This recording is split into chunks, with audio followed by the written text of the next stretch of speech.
आज हम बात करेंगे डॉक्टर बाबा साहब अम्बेडकर के जन्म एवं उनकी प्राथमिक शिक्षा के बारे में।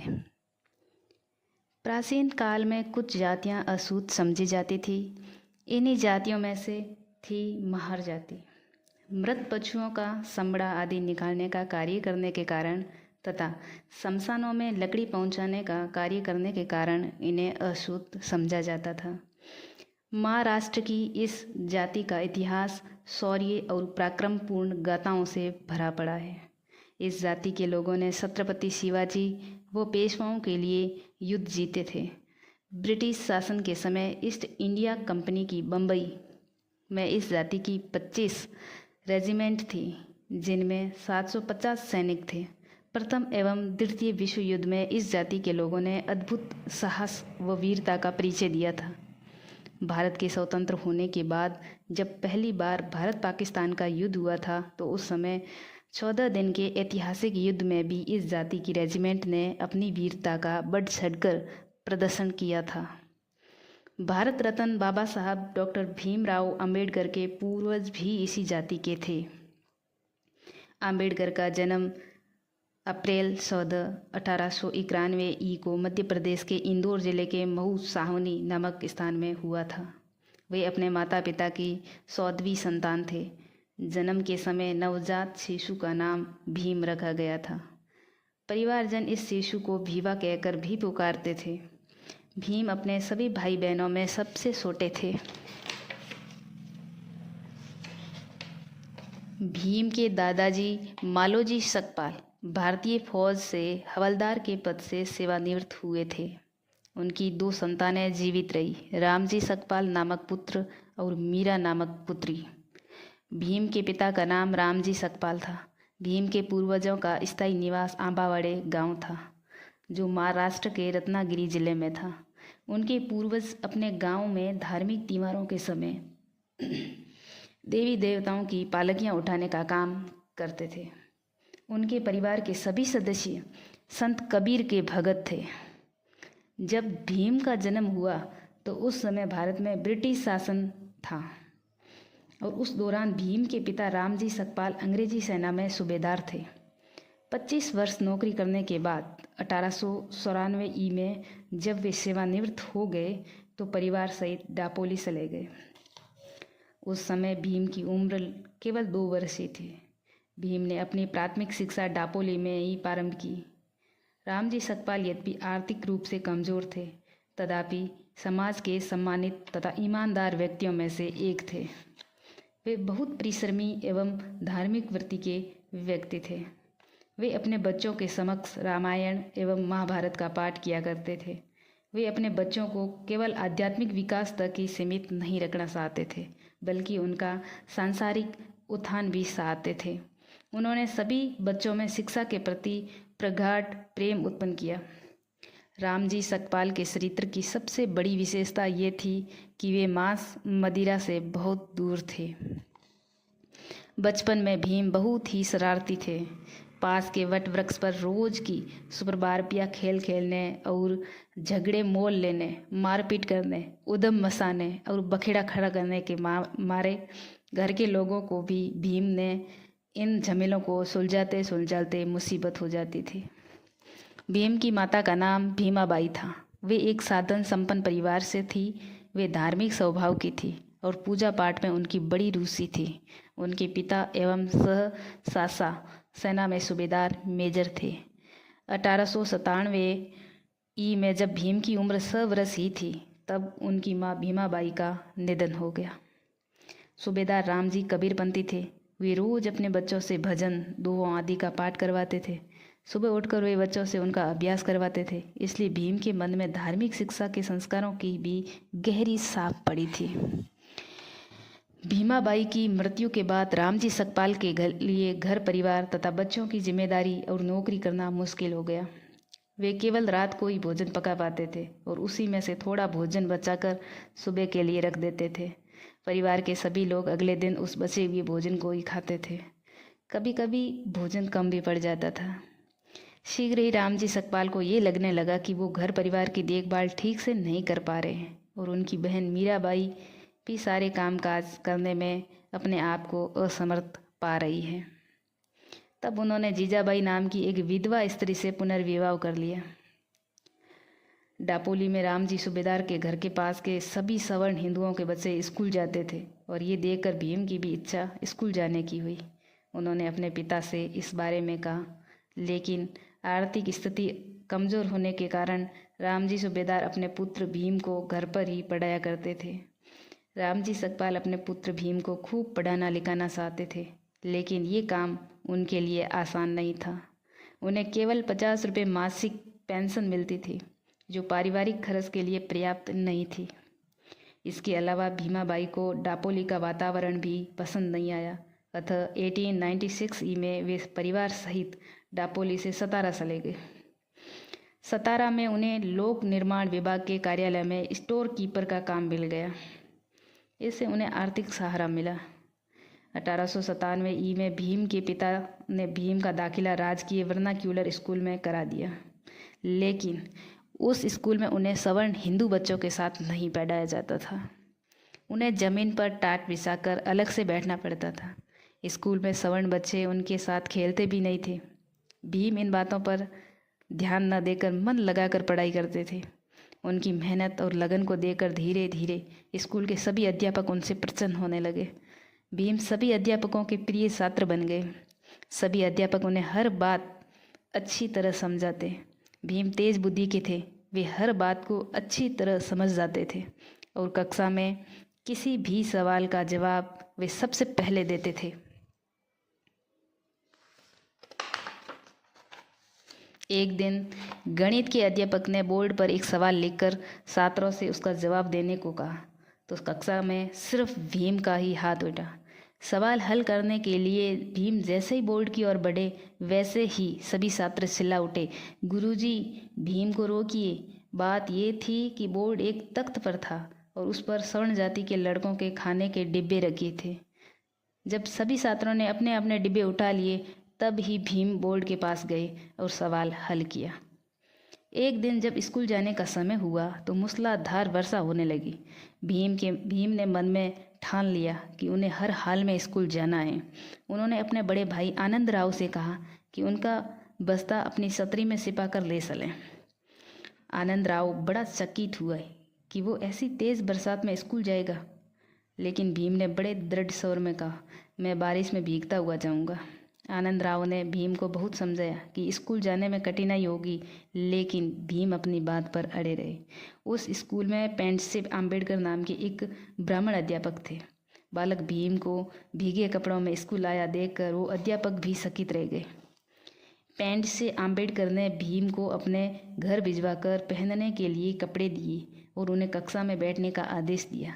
उस दिन भीम ने अपने स्वभाव के हठीलेपन को तिलांजलि देने का निश्चय किया, लेकिन उनके जीवन की घटनाओं से ये प्रतीत नहीं होता कि स्वभाव के हट्टीपन ने हार मान ली हो। आम्बेडकर उपनाम वाले उस ब्राह्मण अध्यापक ने भीम को अपना कुल नाम ही नहीं दिया, बल्कि दोपहर की छुट्टी में वे भीम को खाने के लिए रोटियां भी दिया करते थे। 1927 में जब पेंडसे आम्बेडकर अध्यापक भीम से मिलने आए तो उन्हें देखकर भी भीम गदगद हो गए। उनका गला भर आया। उन्होंने बहुत दिनों तक पेंडसे आम्बेडकर अध्यापक का प्रेम से ओत प्रोत एक पत्र अपने पास संभाल कर रखा था। माँ के साये से वंचित बालक भीम को उनके प्रधान अध्यापक ने सहारा दिया। मन लगाकर पढ़ाई करने के कारण भीम परीक्षा में अच्छे अंक लेकर उत्तीर्ण होते थे। जब स्कूल के प्रधान अध्यापक ये देखते थे कि बालक भीम दिन भर भूखा रहकर मेहनत और लगन से पढ़ाई करता है, तो वे उस बालक को दोपहर का भोजन खुद दे देते थे और पीने का पानी अपने ही मटके का दे देते थे। भीम की प्राथमिक शिक्षा पूरी हो जाने के बाद रामजी सकपाल परिवार सहित सतारा छोड़कर मुंबई आ गए और लोअर परेल की साल में रहने लगे। भीम और उनके भाई आनंद राव ने वहाँ एलिफेंस्टन हाई स्कूल में दाखिला ले लिया। भीम को अब अपनी जिम्मेदारी का बोध होने लगा था। अब उनका मन खेल में कम ही लगता था। एक बार उन्होंने शेक्सपियर के नाटक किंग लियर का सहानी मुलगी नाम का एक प्रहसन भी प्रस्तुत किया था। परीक्षा के दिनों में तो वे रात को 2 बजे उठ जाते थे और पढ़ाई करने लगते थे। एक बार भीम ने अपने पिता से कुछ पुस्तकें मंगाने की जिद की। उनके पिताजी की आर्थिक स्थिति कमज़ोर थी, अतः भीम की पुस्तकों की मांग पूरी करने के लिए उनके पिताजी ने अपनी बिटिया के गहने गिरवी रख दिए। उन दिनों एलिफेंस्टन कॉलेज में धनी एवं उच्च श्रेणी के विद्यार्थियों की संख्या बहुत अधिक रहती थी। भीम को अंग्रेजी और फारसी पर अच्छी प्रवीणता थी, इसलिए फारसी के प्रोफेसर ईरानी और अंग्रेजी के प्रोफेसर म्यूलर भीम पर अधिक स्नेह रखते थे। प्रोफेसर म्यूलर को तो उन्हें इतना प्रेम करते थे कि वे उन्हें शर्ट भी दे दिया करते थे। रामजी सकपाल भीम को संस्कृत सिखाना चाहते थे, लेकिन संस्कृत के अध्यापक ने उनसे कहा कि वे अछूत बच्चों को संस्कृत नहीं पढ़ाते हैं। इस बीच रामजी ने जीजाबाई नाम की एक विधवा से दूसरा विवाह कर लिया और भीम को अपनी सगी माता के आभूषण सौतेली माँ के शरीर पर देखकर बहुत तब से उनका मन घर से खट्टा होने लगा। एक दिन भीम जीवन से विरक्त होकर सिद्धार्थ की तरह घर छोड़कर चले गए, लेकिन फिर उन्हें अपने जीवन के लक्ष्य की अभिज्ञता का बोध हुआ और वो जल्द ही घर लौट आए। जब वे घर वापस आए तो आत्मीयजनों, नाते रिश्तेदारों के चिंता आतुर शहरों और डबडबाई आंखों को देखना उनके लिए असहनीय हो गया। बचपन में भीम को सतारा में रहते हुए अस्पृश्यता के प्रहारों को सहन करना पड़ता था। उनके सिर के बाल काटने के लिए कोई हजम तैयार नहीं होता था, इसलिए उनकी बड़ी बहन ही उनकी हजामत बनाया करती थी। अकाल के दिनों में रामजी सूबेदार को गोरे गांव के पास काम पर तैनात किया गया था। उनके बच्चे सतारा में रहते थे। एक बार भीम अपने भाई और भांजों को साथ लेकर रेलगाड़ी से गोरे गांव पहुंचे, लेकिन स्टेशन से गांव तक पहुंचने के लिए उन्हें अस्पृश्य होने के कारण कोई गाड़ीवान अपनी गाड़ी में ले जाने के लिए तैयार नहीं हुआ। आखिरकार एक बैलगाड़ी वाला मान गया, लेकिन शर्त ये थी कि वो बैलगाड़ी नहीं हाँकेगा। एक बार भीम से हाई स्कूल के एक शिक्षक ने पूछा, भीमराव, तुम तो अछूत हो, तुम पढ़ लिख कर क्या करोगे? इस पर भीम ने जवाब दिया, मैं पढ़ लिख कर वकील बनूंगा और अछूतों के लिए नया कानून बनाऊंगा। छुआछूत का भेदभाव मिटाऊंगा, जो सरकार को मानना पड़ेगा। भीम की ये बात सुनकर उस शिक्षक के मन में भीम का स्थान ऊंचा हो गया। वो उन पर अधिक ध्यान देने लगे और उनसे स्नेह करने लगे। वे जानते थे कि भीम एक होनहार लड़का है और वो एक न एक दिन कुछ बनकर ही रहेगा। जैसे जैसे भीम ऊपरी कक्षाओं में प्रवेश कर रहे थे, उनके स्वभाव का हठीलापन, उतावलापन, शरारतीपन कम होने लगा। वे अध्ययन की ओर अधिक ध्यान देने लगे। वे पढ़ाई के प्रति गंभीर रहने लगे। वे रात में मिट्टी के लैंप की टिमटिमाती रोशनी से पढ़ते थे। कभी कभी तो वे सारी रात जागकर सुबह तक पढ़ते थे। स्कूल से छुट्टी होने के बाद वे सरने रोड गार्डन में जाकर पाठ्यक्रम के अतिरिक्त अन्य पुस्तकों का भी अध्ययन करते थे। उसी उद्यान में एक बार भीम की भेंट केलुस्कर अध्यापक से हुई। उन्होंने भीम से पूछताछ की और उन्हें पठन पाठन के लिए पुस्तकों के चयन का मार्गदर्शन किया। उन दिनों मैट्रिक की परीक्षा उत्तीर्ण करना बहुत कठिन काम माना जाता था। अस्पृश्य छात्रों में मैट्रिक की परीक्षा उत्तीर्ण करने वाले अकेले भीम ही थे। डबक की साल के निवासियों ने उनका अभिनंदन करने के लिए एक समारोह आयोजित किया।